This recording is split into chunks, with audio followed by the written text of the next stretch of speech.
So it turns out the federal government sent more than 1 million coronavirus relief payments to dead people.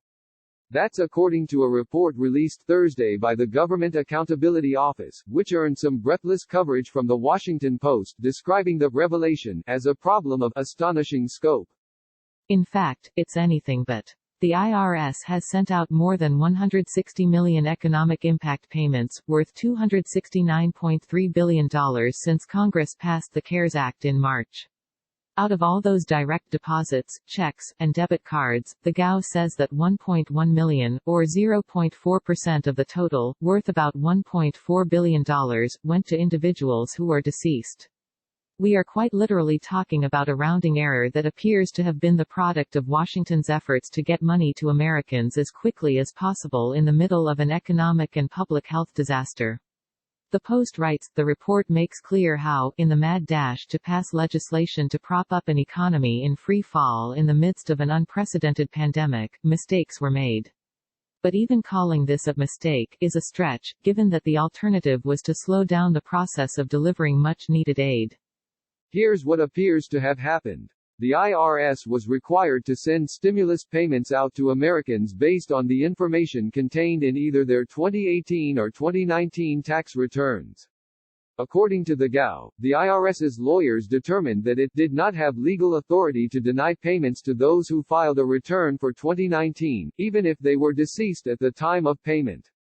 Technically, they could have used the Social Security Administration's death records to double-check whether people who filed a tax return for 2018, but not 2019, were still alive. But they decided not to for the sake of speed.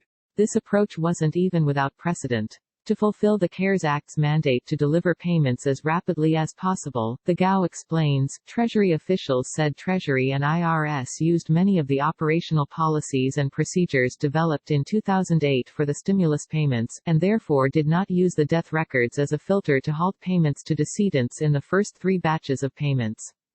Eventually, the Treasury and IRS reversed course and concluded that, actually, they did have the legal power to deny checks to dead people, and started verifying that recipients were alive in their 4th batch of payments.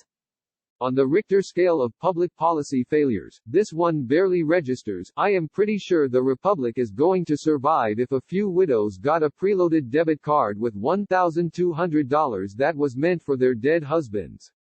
But the GAO is a government watchdog that exists to root out things like improper payments and thinks the government could have gone to greater lengths to prevent them, and should make more of an effort to get the money back. It says that so far, the agency has put a message on its website urging people to return any payments that were sent out to the deceased, but not much else. The real headline here should really be that the government did its job pretty well. When Congress passed the CARES Act, many were worried about how quickly the government could actually get money out the door. But within 2 weeks, the IRS had managed to deliver 80 million payments electronically. Its speed is part of the reason that poorer households were able to start spending normally again by May despite an unemployment rate rivaling the Great Depressions.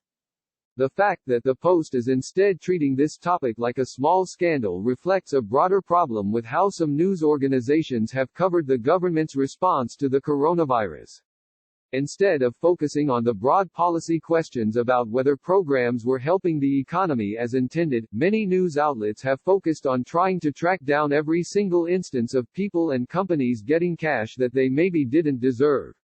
This phenomenon was most pronounced in the case of the Paycheck Protection Program, where journalists and activists harped on how some larger companies like Shake Shack were initially able to get loans through the Small Business Rescue, instead of focusing on more fundamental issues like whether the effort was properly funded or if its rules made any sense. The whole phenomenon even earned a nickname, PPP shaming, and probably hampered the entire effort a bit, forcing the Treasury Department to try to tamp down on the public outcry by issuing a bunch of confusing edicts about which businesses were eligible for the program, rather than resolving basic questions about it like how loan forgiveness would actually work. They only really got to that one in late May. It's not a mystery why some journalists prioritize their coverage this way.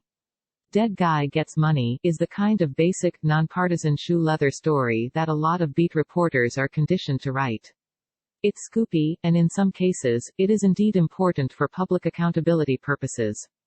But without proper context, it creates an appearance of deep bureaucratic incompetence where none exists and makes politicians less likely to back the kind of fast, decisive rescue actions that the economy needs to survive right now. If you want incompetence, look to the Trump administration's public health failures. The Post itself seems to realize this. The news that so much money has gone to the dead could add to reluctance from some Republicans to agree to more direct relief payments, the paper suggests. Maybe politicians wouldn't overreact if journalists didn't either. For more of Slate's news coverage, listen to the Political Gabfest.